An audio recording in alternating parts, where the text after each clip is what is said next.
Daniel chapter 1 tonight, Daniel chapter number 1. Again, great crowd, even greater spirit. So very thankful for what God's doing here and the chance just to be a part of it. Welcome guests who are here, and guests, let me please encourage you, come back and hear the pastor in person. He is a better preacher. Just ask him, he'll tell you, and that's the truth. It's the truth. He is a better preacher, but don't hold anything against Calvary Baptist Church that I may say or do. And I'm just a guest, and he'll clean it up after I leave. And I'm just glad to be a part of it. And glad also to have two young men here who flew in today. Josh Hainline and Noah Metzinger. Let them stand real quick.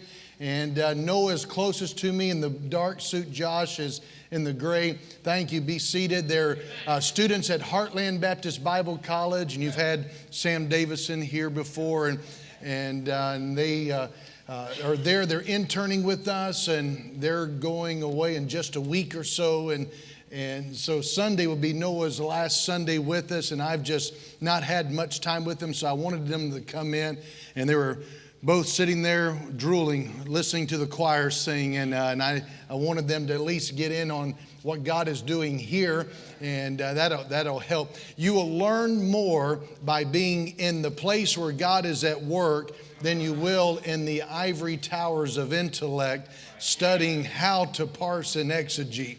It's just a whole lot better to get where God is, and so very thankful. They've been a great blessing. They're going into their junior year, and they have a heart for God, have a heart for people of God and souls. It's just been a great blessing. I'm glad they're able to be here. Daniel chapter number 1. Now tonight, it's going to be a little bit different kind of a message, and I want to do the very best I can to get you not to lose me, and I don't want to lose you. So you work at listening, and I'll work at getting this across, and I'm going to stay a little bit more glued to reading this so I don't miss. I want to get across certain things. I want you to hear it. There's a lot of fighting that's been going on and a lot of arguing going on, and it has been since about the Garden of Eden. And it's just, what are we supposed to do? What's the big deal? Why do we have to do this? Why can't we do this? And there are some, maybe even in this congregation, whose hearts have been broken by people that you know, family, friends, even children, who may have walked away from Bible preaching, Bible teaching, a Bible-believing church like this. And we are left many times wondering, what was it that caused them to walk away? And the devil will get us to focus on whatever the devil gets us to focus on. It's not always the right thing. And so I want us to get some help tonight, and we're not trying to tell you what to think. That's in Bible preaching. We're not telling you what to think. I think the key is to teach how to think. Jesus spent time with his disciples, and there are things that he said, you do this and don't do this. But by and large, he's telling them how to think. Let this mind be in you, which was also in Christ Jesus. We're going to look at one whose name is Daniel. He was a man who learned how to think. Regardless of where he was, regardless of whether the circumstance changed, the times changed, everything around him changed. But because he learned how to think, he was able to stay in close connection with the God that changed not. Would you stand with me, please, and let's look at Daniel chapter number 1. Daniel 1 and verse number 1. In the third year of the reign of Jehoiakim, king of Judah, came Nebuchadnezzar, king of Babylon, unto Jerusalem and besieged it. And the Lord gave Jehoiakim, king of Judah, into his hand with part of the vessels of the house of God, which he carried into the land of Shinar to the house of his God. And he brought the vessels into the treasure house of his God. And the king spake unto Ashpenaz, the master of his eunuchs, that he should bring it certain of the children of Israel and of the king's seed and of the princes, children in whom was no blemish, but well favored and skillful in all wisdom and cunning and knowledge and understanding science, and such as had ability in them to stand in the king's palace, in whom they might teach the learning and the tongue of the Chaldeans. And the king appointed them a daily provision of the king's meat and of the wine which he drank, so nourishing them 3 years, that at the end thereof they might stand before the king. Now among these were of the children of Judah Daniel, Hananiah, Mishael, and Azariah, unto whom the prince of the eunuchs gave names.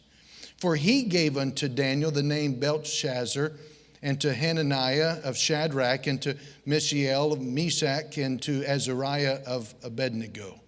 But Daniel purposed in his heart that he would not defile himself with the portion of the king's meat, nor with the wine which he drank. Therefore he requested of the prince of the eunuchs that he might not defile himself. Now God had brought Daniel into favor and tender love with the prince of the eunuchs. And the prince of the eunuchs said unto Daniel, I fear my lord the king, who hath appointed your meat and your drink. For why should he see your faces worse liking than the children which are of your sort? Then shall ye make me endanger my head to the king. Then said Daniel to Melzar, whom the prince of the eunuchs had set over Daniel, Hananiah, Mishael, and Azariah, prove thy servants, I beseech thee, 10 days, and let them give us pulse to eat and water to drink. Then let our countenances be looked upon before thee, and the countenance of the children that eat of the portion of the king's meat. And as thou seest, deal with thy servants. So he consented to them in this matter, and proved them 10 days. And at the end of 10 days, their countenances appeared fairer and fatter in flesh than all the children which did eat the portion of the king's meat. Thus Melzar took away the portion of their meat and the wine that they should drink, and gave them pulse. Tonight, I want us to look at this thought. We know of Daniel here to be a man who, the verse that stands out is he purposed in his own heart that he would not defile himself in verse number 8. And it goes on to tell us, with the portion of the king's meat, nor with the wine which he drank. And most people, most Bible students or people familiar with the Bible know that verse, that part of it. And if we're not careful, we're going to think what made Daniel great was he purposed in his heart that he would not eat the king's meat, nor defile himself with the king's meat or drink the king's wine. And we're talking there about his actual diet. But the truth is, it wasn't about his diet, because it's always more than a diet. But you're not going to survive without having a diet. You say, what does that mean? I don't get it. That's why we have preaching. I want to preach to you tonight on this thought. It's not about the diet. It's about the divine. It's not about the diet. It's about the divine. But you have to have a diet. Thank you. Please be seated. I know I lost some of you just mentioning the word diet, but rest assured, I'm not going to make you feel uncomfortable about your success or failure in the diet realm. This event in the life of Daniel teaches us how God works in the lives of some very young men who dared to trust the Lord and leave the consequences with God. One of the distinctives of Bible preaching churches such as this is that we believe that God is still in the business of developing Daniels. And this church, and our church, we're about this matter of equipping and developing the Daniels that God is calling. And so it's our important role and responsibility that we embrace our part in this matter of developing Daniels. That's what the Great Commission is. It's about making disciples. It's about taking men and women, boys and girls, to understand that when Jesus said, "Follow me," He didn't mean just make sure that you're saved and then you go live your life. No, He said, "Follow me." Meaning, if you're not saved, get saved. When you get saved, stick with the one who saves you. He's always about developing Daniels. But in this life of Daniel here in chapter 1, it's a dark time. It was a very dark period. Revival has ended, come to an end within and among the people of God.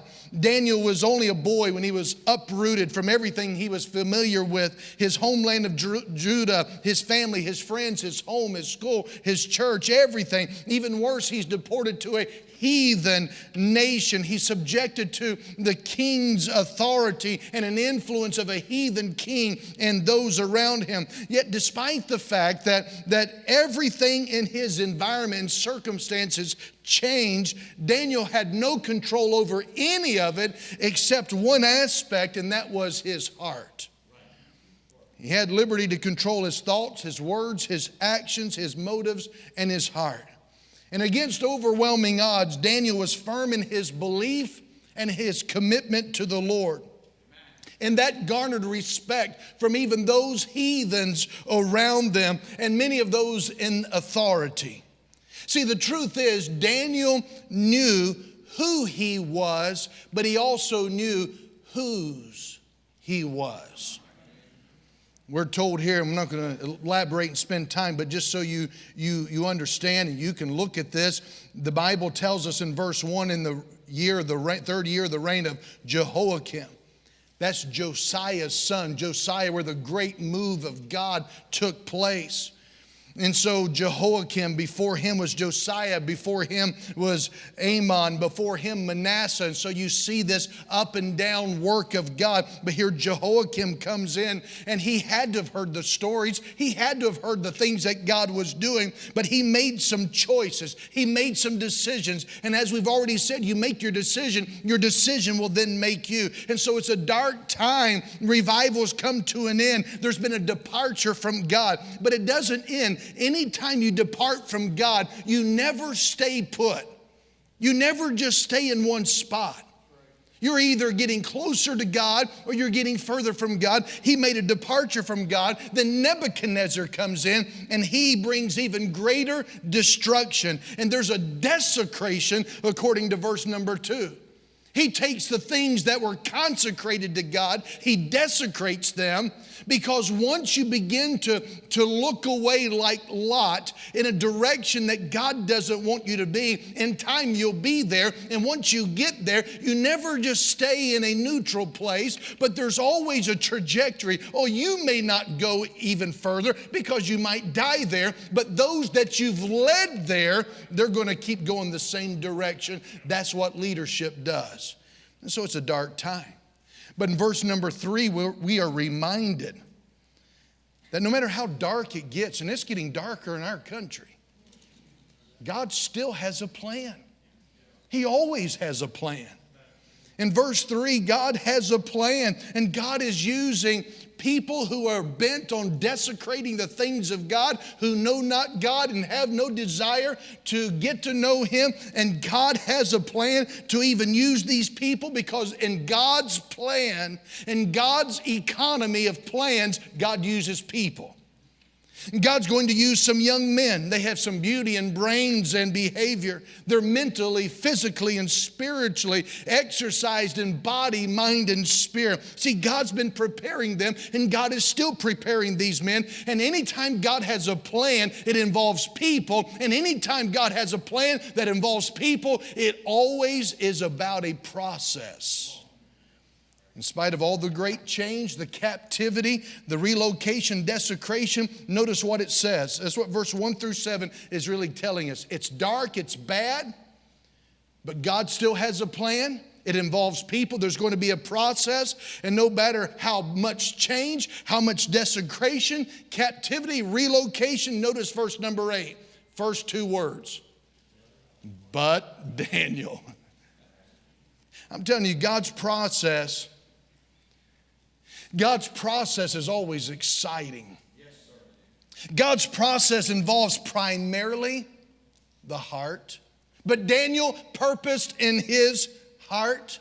See, you don't get saved apart from understanding that the attitude and condition of your heart matters. Romans 10 and verse 9, that if thou shalt confess with thy mouth the Lord Jesus and believe in thine heart that God raised him from the dead, thou shalt be saved. The Bible says in Proverbs 4 verse 23, keep or protect your heart with all diligence. Why? Because out of it are the issues of life. Matthew 12:34, out of the abundance of the heart, the mouth speaks. Ezra 7 and verse 10. But Ezra prepared his heart to seek the law of the Lord and to do it. See, God has a plan for you. Each one of us, no matter how young, no matter how old, God has a plan for you, and it involves your heart. Listen, we get to live our lives in the 21st century in the United States of America for a reason. It's not that we have to. It's not even that we need to hold on. This is getting bad. Somebody needs to tell God what's going on. God knows what's going on, and we get to serve God today. In Daniel chapter 1 and verse 5, we see that influence of the world, and that influence is still here affecting the people of God. It's never how bad it is out there that's the problem. It's when the waters of abomination get into the church of the living God that it becomes the problem. And the king changed Daniel's name, but he could never change his nature. Daniel purposed in his heart. We need some men who will purpose in their heart still today. We need a church that will purpose in its heart. We need young men, young ladies, older men, men like Joshua who will say, as for me and my house. But before you can be the leader and the lover of your house, you've got to be a man who says, as for me. You've got to take individual responsibility. Rise up, O men of God. Have done with lesser things. Give heart and soul and mind and strength to serve the King of Kings. If you believe this is your group, you need to stand up and say so. This is my group. I'm all in. Doesn't matter what's coming my way. That's up to God. I'm getting all in. Notice in verse number 8, Daniel purposed in his heart that he would not defile himself. Notice what it says there, that he requested. He requested of the prince of the eunuchs. You know, I don't sense any hatred, malice, anger, agenda. His spirit. There's something about his spirit. He's not limp-wristed. He's not light in his loafers either. No, remember, he knows who he is because he knows whose he is. We're going to see this. Let me ask you, how's your attitude about the things of God? Jesus was full of grace and truth. Now, God has a process, remember that. But God's process also includes establishing some rules. What are the rules here that are emphasized? Verse number 8, two things. You see it? You got your Bibles? It's an open book test. Two things, two basic rules. And Daniel highlights them. What are they? They involve the king's meat and the king's what? Wine. Is it a big deal to eat the king's food? I mean, after all, you're on vacation, Daniel. Well, actually, captivity, but I mean, do the same rules apply when you're on vacation, when you're arrested? And I mean, do the same. To Daniel, it was. Why did Daniel say no? Why did he say no king's meat, no king's wine? You listening? One issue was a matter of a ceremonial law. But another issue, you got two rules here. One rule was because of a ceremonial law. Another rule, there was no law. Why did he refuse to eat the king's meat? Well, that's really not that difficult for me to understand, because the Israelites had been commanded to observe certain dietary laws that God did not require of the Gentiles, Leviticus 11, Deuteronomy 14. And so without question, the king's table was furnished with many foods that the Jewish law deemed unclean. So even on vacation, Daniel said, he and his companions, God's not on vacation. God sees us and God's alive. And I don't know if we'll ever get to fill out our report to our church as to what we're doing. And I don't know if we'll ever have another discipleship class, but I don't think we need to violate that law just because we're in another land when God is the God of the entire world. This is why Daniel and his companions would not eat, because they were aware of a ceremonial law about the meat.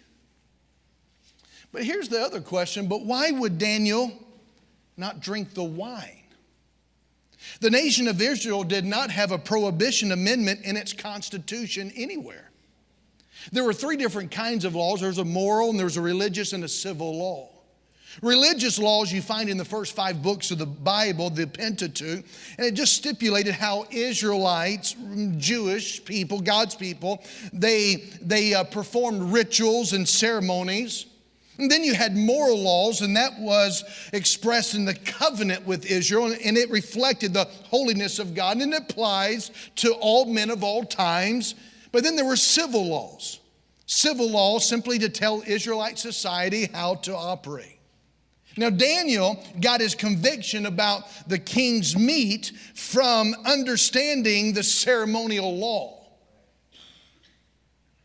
But when it comes to the king's wine, there's no civil law. There's no religious law. There's no prohibition. So where did he come up and concoct the rule, the standard? I'm not going to drink wine.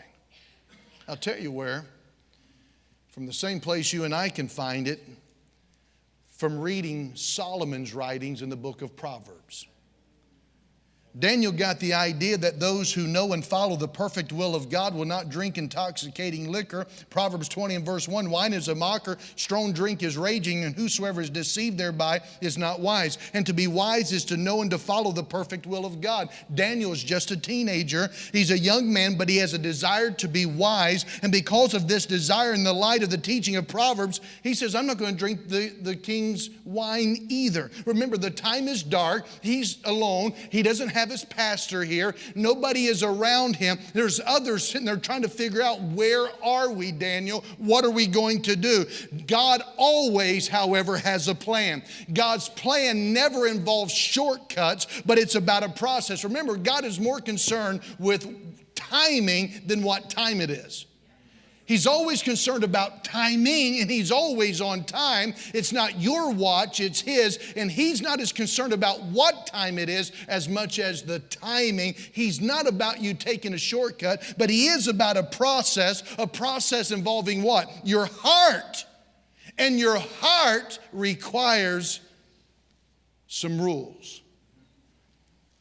So Daniel had 2 rules. One, he could see it in the Bible and someone say, I don't think it matters anymore, Daniel. I mean, it may very well be your last meal. Is it really that big a deal, Daniel? And the other one, there is no rule. There was no prohibition. Daniel just says, I don't think that this is very wise. So here's a thought. Rules are not the problem. In the Bible, good people risked their lives for seemingly small points of divine principle. This is a very small point. And Daniel is willing to risk. You can't read chapter 1 and miss the fact he's willing to, he says so. Let's put it to the test. You do with us whatever you desire. Why was it that Daniel was willing to risk his life over seemingly small points of divine principles? Because Daniel was a man that had what we will often say, he had a conviction. Conviction. See, without making a rule or a prohibition, without making an application or standard, Daniel's conviction is worthless. See, a lot of times people have said a conviction is something you're willing to die for. To which I say, We get cute with little statements like that. Conviction is something you're willing to die for. Are you going to die over that article of clothing? We get really cute about hypotheticals. You put a gun to my head, I don't know what I would do. It doesn't mean it's not true if it's true. It doesn't mean it's not true if it's truth. No, a conviction is not something you're willing to die for. A conviction, and the very word itself, is something you're convinced of. You're not saved apart from conviction. You have to be convinced. Sin is the problem. Hell is the consequence. Jesus is the answer. You have never been saved and can't be saved until you experience being convinced. But a conviction is worth less if it doesn't have an application to it. I can tell you, I am convinced my wife is the most important person to me outside of Jesus Christ, and that conviction is worthless if I don't make application. Until death do us part means nothing if I don't have some applications. Daniel was a man of conviction. See, usually people who argue against standard setting, they're not opposed to standards, they're opposed to a particular set of standards or rules. The first century spiritual leaders in the church did not fear being dogmatic about rules. Acts 15 and 16 give us this in complete, total transparency. It's a great study. For years, strong Bible-believing churches such as this have practiced bans in various matters, such as social dancing, movie theater attendance, drinking alcohol, long hair on men, playing cards, rock and worldly music, and modest dress on ladies. But then years ago, a kind of Christian relativism crept in that only says that these things they're not bad, but they're actually okay. And the same movement began to ridicule and criticize others that had standards. And a word was thrown out called legalism. Legalism became known as standard setting. Churches and Bible colleges began to abandon old standards, and preachers were no longer preaching against certain standards anymore. Times were changing was the buzzword. Perhaps times were changing, but the truth is things were not getting any better. In fact, here's the interesting thing to me. The standards of old, and I read that list of the way it would have been said back in the 70s and 80s, and some even in the early 90s, they would have used those phrases. And some of you are sitting there thinking, what do they mean by social dancing? What is that called? That's some of those things that are now acceptable on TikTok. I mean, what is playing cards and what are movie theater? What are? But that's the way they were called. But here's the thing that's interesting to me now is that the standards of old actually seem more defensible today than they were back then. Exactly right. John R. Rice wrote a booklet, 1938. It was entitled, "What is Wrong with the Movies?" I didn't know they had movies in 1938. That's the title of the booklet. But here, you know this is true. I don't have to spend a lot of time on this. Movies are more immoral today and anti-Christian today than when preachers 2 decades ago condemned them. Dances are more pagan than they've ever been. Alcohol problems are doing more damage than ever. Yet church leaders seem to act apologetic to even have standards. And that seems very strange when it appears that it would be more justifiable today to condemn these activities than they were 2 decades, 3 decades, 5 decades ago. Here's the attitude of some. A disgruntled parent may say something like this: Where does the Bible say that the boy's hair should not touch his ears? Well, let me ask you a question. Where does the Bible say that your teenager must be home by 10 p.m. when you give him that curfew?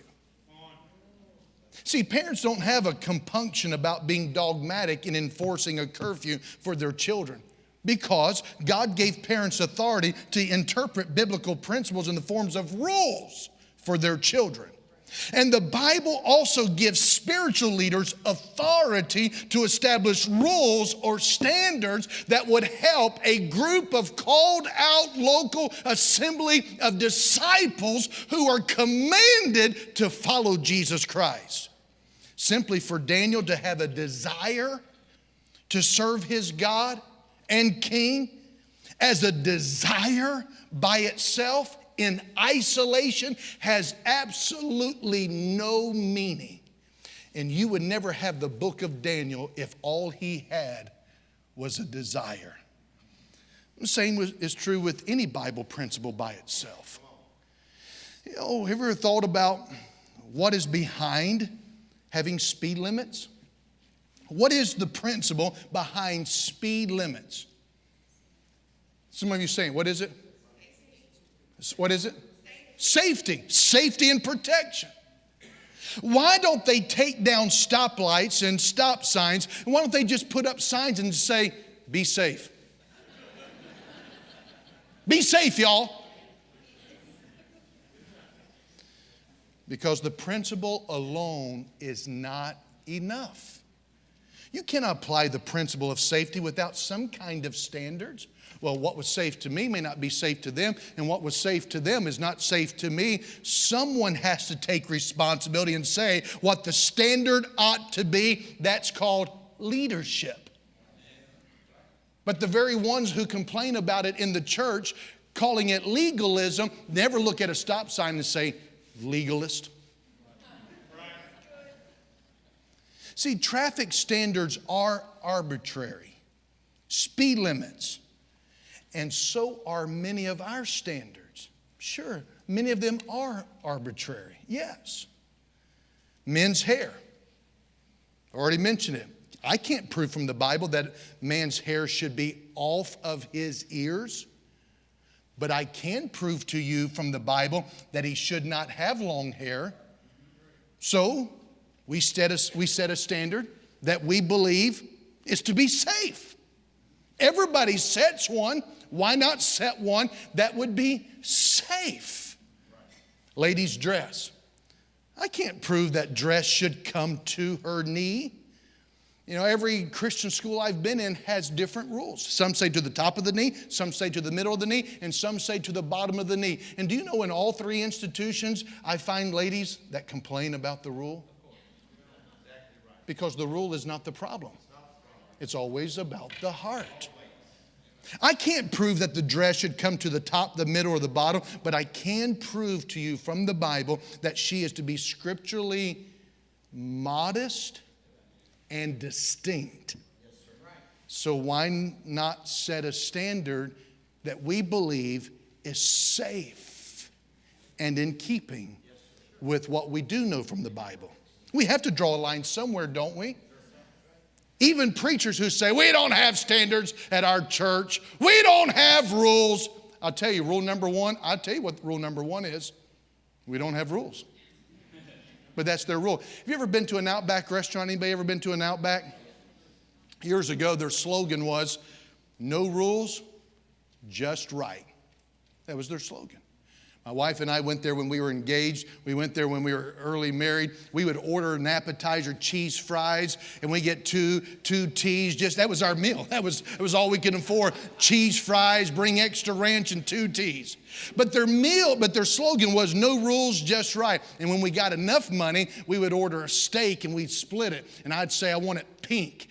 Medium. They would say pink all the way through. I said, that sounds like a rule. It is. And then, because they said no rules, just right, we got done eating. I said, we ain't paying. I found out they have rules.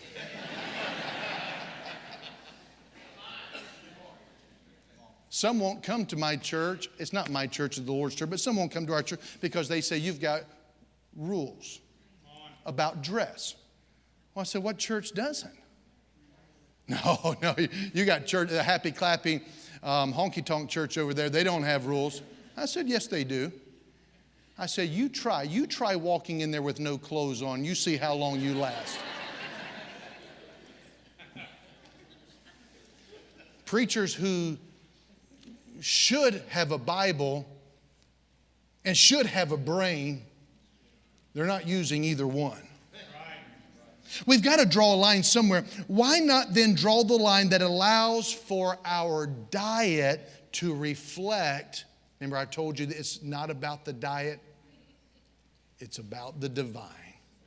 See, a certain set of standards is essential for the application of any principle.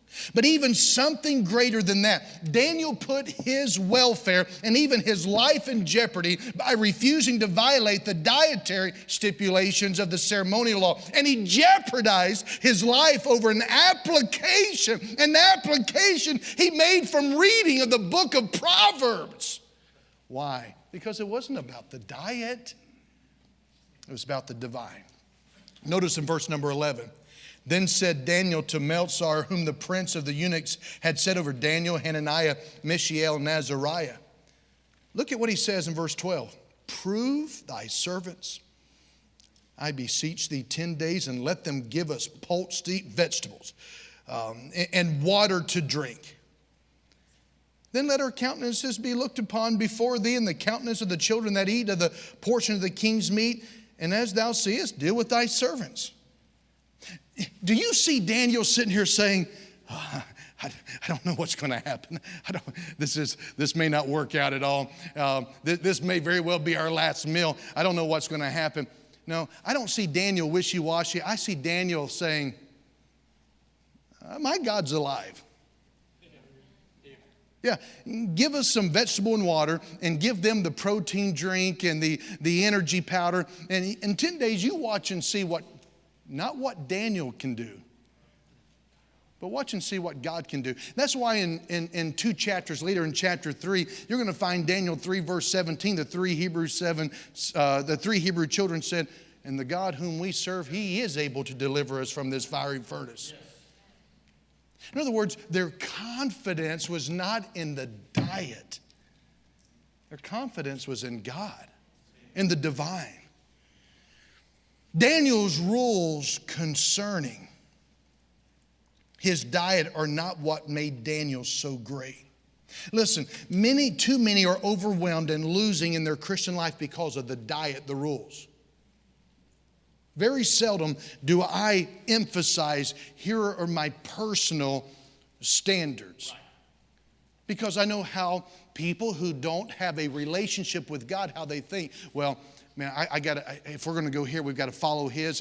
And so let's take his. And what happens, God moves a pastor or God moves you to another location. All you're doing is swapping rules everywhere. Someone goes off to college, don't have enough sense to understand and discern that there are institutional rules and there are some rules that may be needed because of where you might be. But it's not about the rules, it's about the relationship with God. And we're just swapping rules. And that's not a bad thing if you're focusing more on the rules than you are your relationship with God that ought to determine our rules.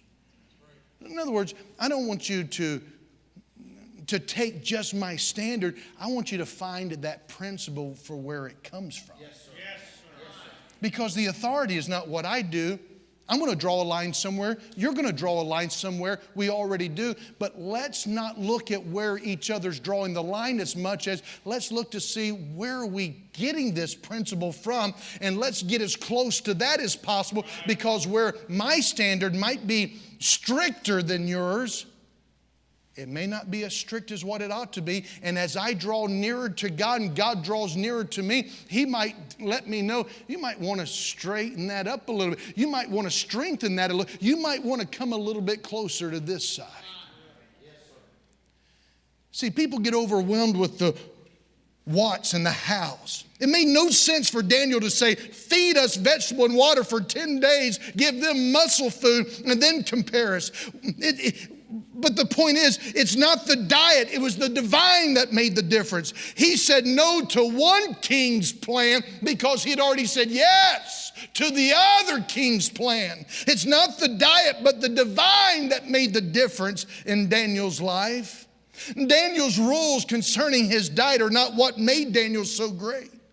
To Daniel, this was far more than just a diet. It was about the divine. Now listen, this is about revival. Revival is about having fresh encounters with God. The deepest need of your heart is to have a fresh encounter with God. Every one of us have needs. Some are physical in here tonight. Some are emotional. Some are social. Some are economical. But the greatest need all of us have are spiritual needs, and they can only be met spiritually by God Himself. Only God can satisfy these desires, and only God can meet these needs in your life. In addition to good, sound information and truth about God in Scripture, every single one of us need a fresh encounter with the God of that truth. Hey, that's what I need. We need to move from an encounter with a principle, an encounter with the doctrine, to having a diet of Bible application that moves us to an experience with the true and living God. Like in Bible times, being in the presence of the living God, it's an awesome experience. Isn't it great you can step in on a Wednesday night into a church where the presence of God is experienced? You hear some truth sung, but it's not just the words that are making a difference. It's the presence of Almighty God. But here's what happens to many. They get hung up on the diet. What I can, what I cannot do. And we fail to encounter God when we get hung up on the rule. Now, this is extremely vital, especially if you desire to be a Daniel. We need to understand this. We live surrounded by values and standards and viewpoints that are contrary to Scripture. It leaves us disoriented to a holy God. However, every time you open the Bible, every time you come into church, you have an opportunity to experience a dramatic encounter with the living God that will shake us and change our thinking. And that's why we need fresh encounters with God. And that's why we must seek such encounters. Do you think that maybe Daniel is saying, I'm far from home.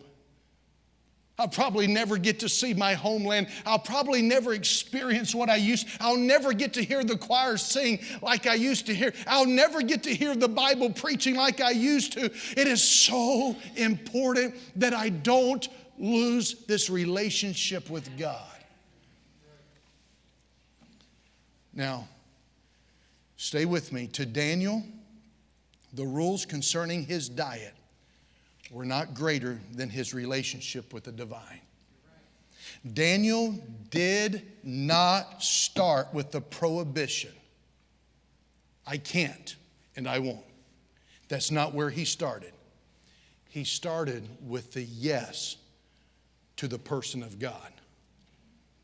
Daniel knew that all of God's no's begin with yes. Think with me. The two great commandments in the Bible, Jesus said, were, in essence, what? Love. Love who? God and neighbor. He says love God, neighbor. He didn't say hate.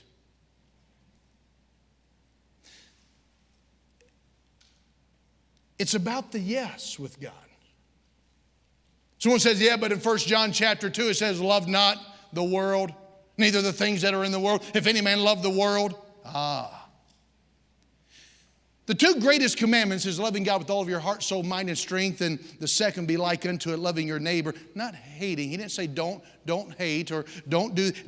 He says love.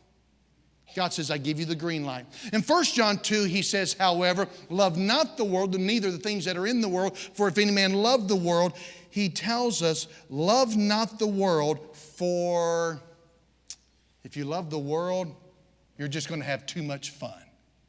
And God doesn't want you to have too much fun, so stop loving the world. No, that's not the point. God tells us to not love the world because there's something far greater than loving the world. It's loving the Father. He says no to loving the world because there's a much greater yes that He doesn't want you to miss. In the beginning, God created an incredible garden. Enjoyment beyond comprehension. But their, Adam and Eve's, encountering of God required the need to purpose in their heart that they too would not defile themselves. Yet they only had how many rules? How many rules? Don't go to sleep. I'll throw a hymnal at you. Don't go to sleep yet. They only had one. Only one rule, only one dietary restriction. You see, God was always about the yes. And in this case, the yes was being able to walk with God, talk with God in the Garden of Eden in unending fellowship. And God also understood there's a threat to your relationship with God and knowing God. So God proclaimed one no to protect all the yeses. And by the way, it was not God who focused on the one rule. It was not God who put the attention on the one prohibition. It was man. God wanted their focus to be on Him. And it was Satan who tried to get their eyes off of God. And it's always been the case. But in order for Adam and Eve to enjoy the relationship with God, there had to be a prohibition. There had to be a rule. There had to be a standard to protect something far greater than the no. It was protecting the greater yes. See, Daniel desired to serve God. Daniel knew that he could not have God's real relationship without being serious and purposing in his heart and exercising the no. Now, I'm not minimizing the diet. I'm not minimizing the rules. Somebody says, I don't see what's wrong with going to the movies. Well, I don't see what's wrong with not going to the movies either. How does it hurt your Christian life and your witness to not go to the movies? How does it make you a worse Christian by not going to the movies? I've never had a person say to me, I think I'd be closer to God if I would just go to more movies. But yes, it's true. We can become known more for the prohibitions and the rules, not because of how many we have. Remember, there's only one in the garden. But because we're not emphasizing the more important relationship behind the rules. We need to understand why the rules, why the restrictions are there, as well as what will be lost without them. It sometimes helps to look at what the fence is there for before you try to take that fence down. What is God's prohibition in the garden trying to protect? What is Daniel's diet trying to protect? I believe all of us here tonight are by and large, and through this meeting, you have a real desire and a genuine desire to have a real relationship with the Lord. Still, sometimes we want it far too cheaply. And there are pastors and churches littered everywhere that will convince you you can walk with God and have it cheaply. And then we don't maintain that relationship because we're not willing to accept the necessary restrictions and protections that may come with it. Listen, the more valuable it is to walk with God and please Him, the more valuable it is to you to walk with God and please Him, then the more vital it will be to have a healthy diet and set of rules to protect it. It's true that Daniel could have had a strict diet without a deep relationship with the Lord. In other words, you can have some rules and standards without a deep relationship with the Lord. But you will not and cannot maintain a real relationship without some protective rules and reflective standards as to the divine being far greater than the diet. Have you ever wondered why standards are so different from church to church, family to family, preacher to preacher? I think this can help you. Why did some of God's people opt out of Daniel's diet? Why is it that there are some people that think your pastor's nuts? Because he is. Because we are. I mean, we're few and far between. We're not looking to win the trophy in that category either. Why did most of all of God's people bow in chapter 3? Now listen, I think this will help. Because the yeses, what you're saying yes to, explains the difference in the no's among the many Christians. See, Christians who don't have the same yes as I do will likely not have the same no's that I do. You know, there are some people say, we can send our kids over to this church over there, that youth group. Man, they don't have any rules and they all seem happy. Well, sure, they seem happy because they don't have anything to rebel against. Yeah, the first time your kid says, why don't you let us live like so-and-so down the road? Their parents don't even give them a curfew, and they seem like they're having fun. Well, parents, God gave you children in small packages so that you know how to handle them starting out small, and you know what's good for them and what will happen to them if you let them as a 13, 14, their brains are not even developed yet. And they're saying, let us live without any rules or standards. And the truth is, they're saying, don't give me these no's. But the truth is, they don't even quite have a concept of what their yes should be. Right. That's right. One reason that so many have different no's is because the yes is not the same as Daniel. One reason is because they don't have the same yes in mind that maybe God has. See, we strive to make sure that we assemble as a church, not simply as a crowd. Your pastor's very deliberate that this is going to be timeless and we're not going after trendy. A young person at Calvary Baptist with a passion to have a godly life and a ministry, you have a valuable yes. And you will end up with some different no's than another person who says, I just want to make it to heaven, that's all. I don't really care what the ride's going to be like till we get there. Well, you're going to have a whole different set of no's. A young man or young lady with a passion to find their future mate, the right one, the right time, the right way, has a very valuable yes. And you will likely end up with a different set of no's. So don't be thrown by those who might not understand the why of your diet. I'm not on the defensive with those who criticize me for my deliberate purposing in my heart and my needful prohibitions. You see in chapter 1 and verse 10 that even the unsaved and the ungodly were reluctant to cooperate with Daniel. Well, sure, they didn't have the same yes to the same God. So how are they going to understand his no's? Don't get thrown. The no's in my diet are different than those who might criticize because my yes concerning the divine is also different. It's important that we teach our children how to handle criticism from those with fewer no's than we do by explaining to them in clearer detail the yes that's driving the no. See, we're more inclined to keep the rules once we understand the greater yes of our relationship with the Lord. Sometimes Christy is asked why we have certain standards, and she just will say, this is overly simplistic.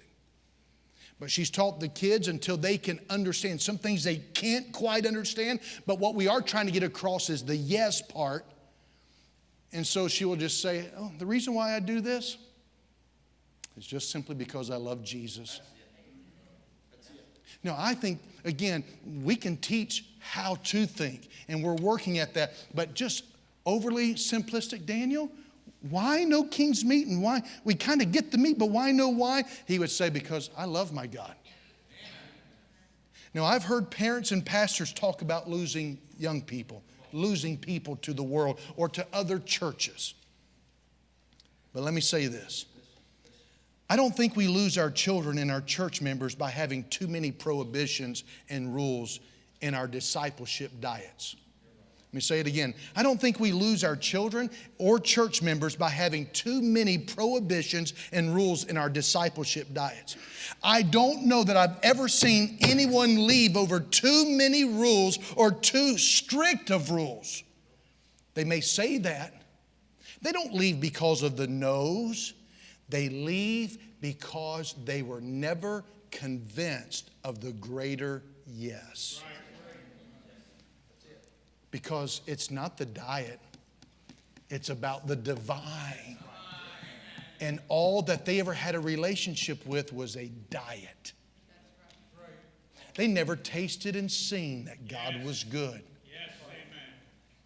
It's hard work as a pastor and a parent to study and explain the yes in an attractive way. But it pays dividends by grounding members and children in the value of what the no is protecting. Some of you don't get it. There's no doubt there's enough in here. You're on such a spectrum. You don't get why this pastor has said we're drawing a line here. You can draw it any place, but why not draw it the safest that's going to help us continue to follow the great command and commission to follow Jesus? No turning back, no turning back. Daniel had a testimony. What was Daniel's testimony? You read the book of Daniel. How many rulers did he surpass? 4?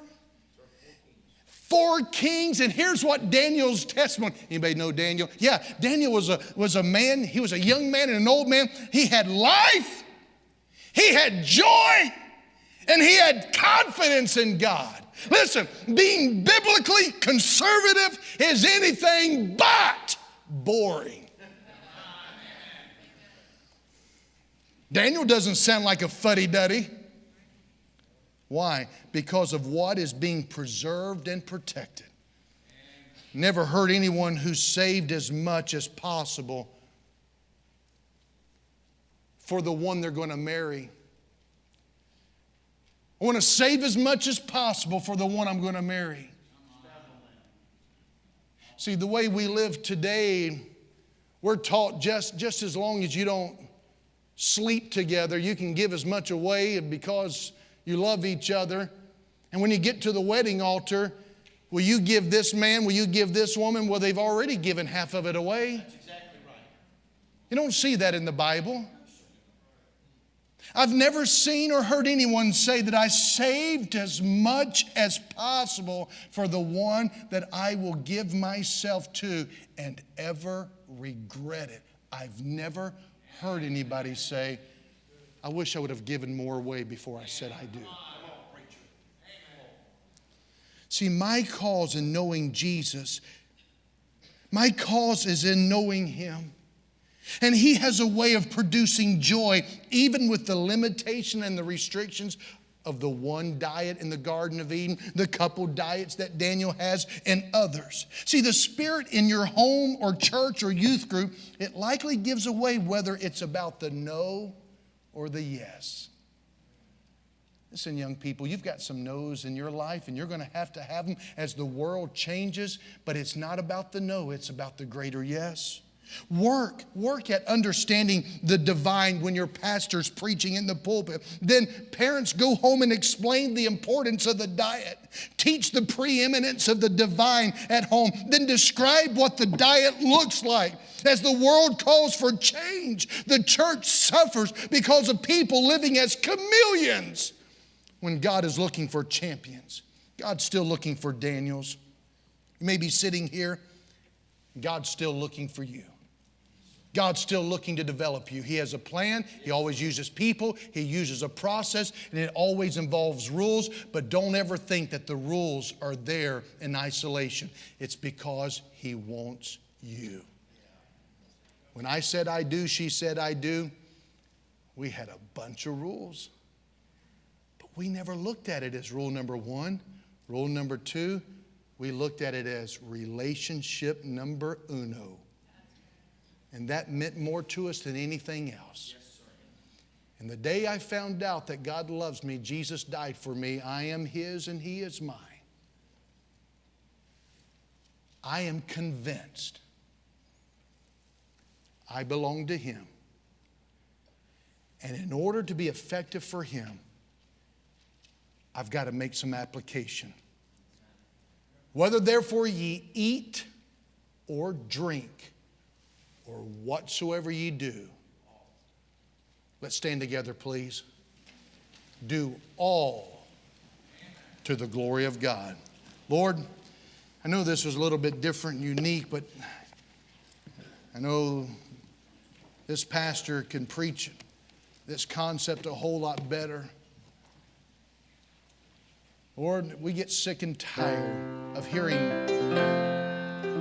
men of God undermine what is designed to help us draw near to God and stay near.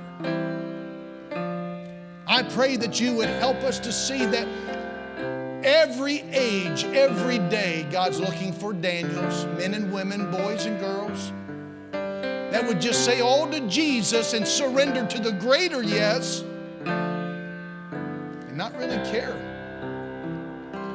What can I not do? What should I put away? None of that matters because only Jesus matters most. The preeminence of Jesus. Relationship. The divine. We love you.